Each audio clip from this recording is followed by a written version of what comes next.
I'm in Tisbury, which is in Wiltshire. There's some interesting Saxon charters around here, and there's plenty of history, topographical history.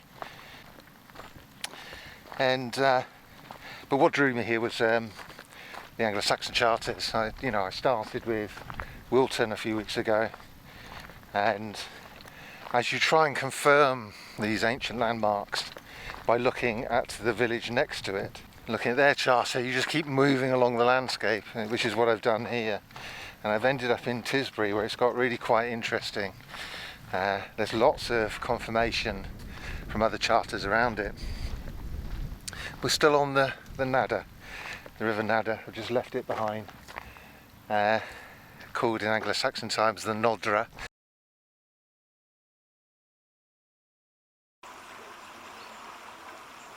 And maybe even longer than that.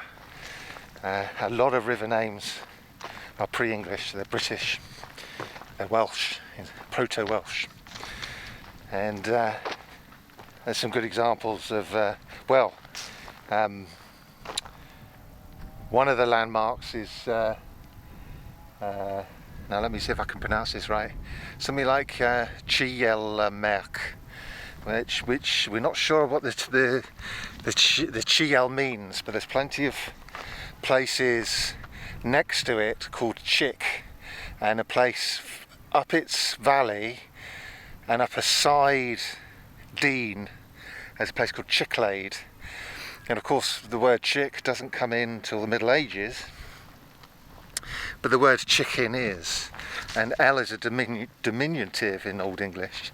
It could mean the little chicken, but the Place Name Society thinks it means Chet Wood, Old Welsh. So that became the Chilmark River. But that's not how I got. That was one of the ways I got into the charter to solve it. Now these things are 1,000 years old, and the names have changed. But there is some. I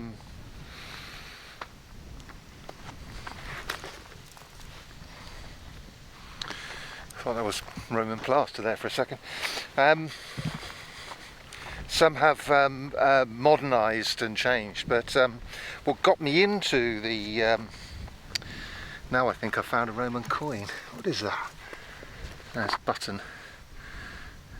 I'm going to take that home anyway and have a look what that is. But what helped me solve the charter was the there's a place called in the charter 12 acren, which means 12 acres, and there's a 12 acres wood just over there, and that started me off in the charter. So what I've discovered is that Grundy did from time to time make stuff up, and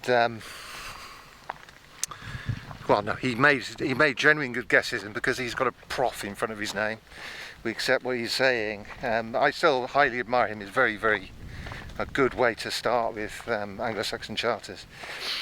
But I've removed the stabilisers from my bicycle, so I am now solving these charters just using my own wits. Oh, and the help of the Place Name Society and so on. But so yeah, I found 12 acres wood. So that started me off. I'm in now into the map. I can work out somewhere in the charter boundaries, and then it leads on to the Nadder. So I have a look on the map, see where the Nadder goes, and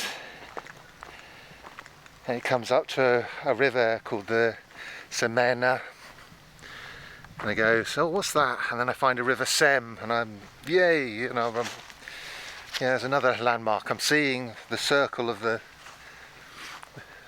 circuit that the charter is taking. From up from 12 acres is it talks about a wallweya, which means either wallway or Welsh way.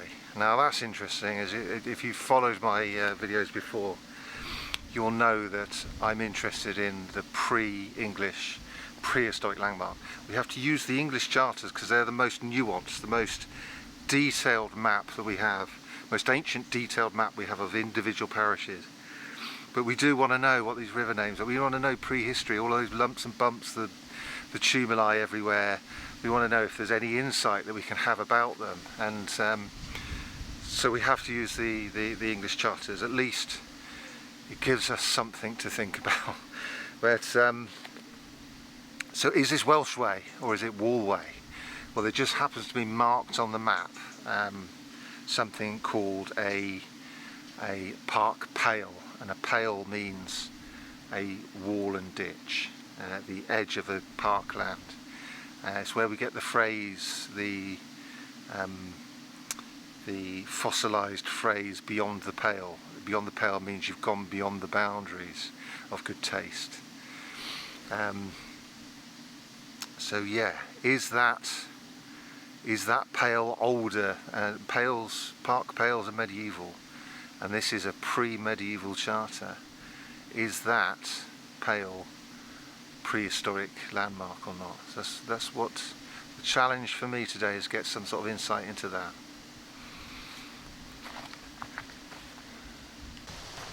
No plan survives contact with the enemy.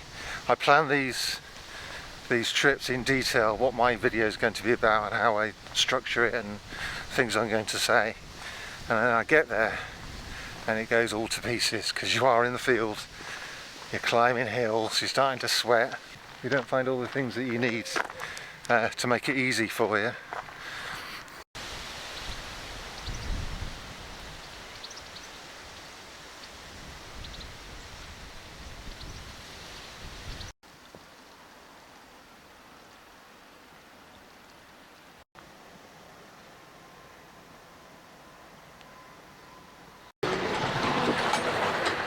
So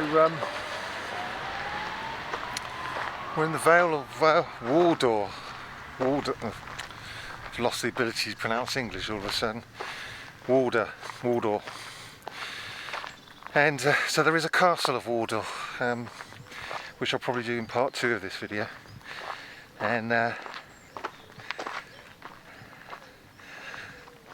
I haven't been able to trace the charter, but in the Place Name Society says it's marked as at Weard Oren, which means the warding bank, the warding hillside edge. But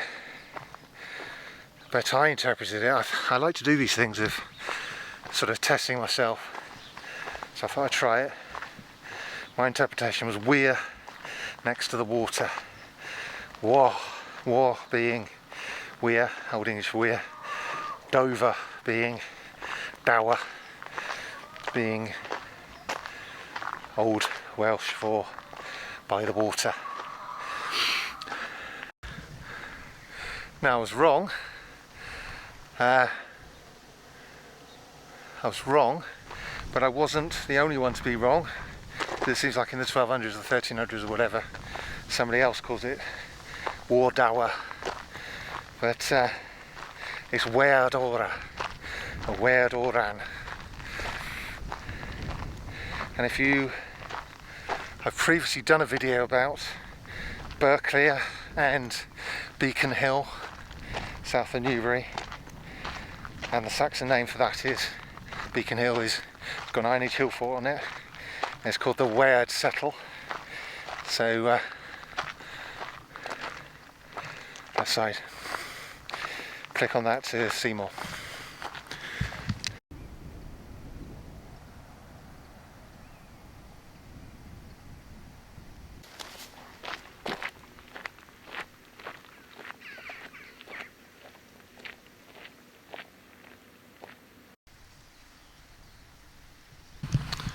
Up there is an Iron Age hill fort, and I was hoping the charter would tell me something. You know, you're very hopeful when you're trying to solve these things, and you see this. It's called Castle Ditches on the OS map, and you think, yeah, the charter's going to give me some information. It does, sort of. Now, obviously, an Iron Age hill fort would have been built 700, 800, 900 years before the English got here, but you hope there's some insight you can get from the charters. So beyond that there is a landmark, a Saxon landmark called Wiltshire Mere. Mere, the modern but archaic English word mere, means boundary, and Wiltshire means the bury, the fortified settlement of Will. So there's a little bit of insight there, you know. Perhaps there was somebody called Will, or Will owned it in the English period, but it's not much, but it's something, perhaps. So that's just beyond the castle. Whether or not that Wiltshire was somewhere nearby that wasn't the castle, can't know for sure.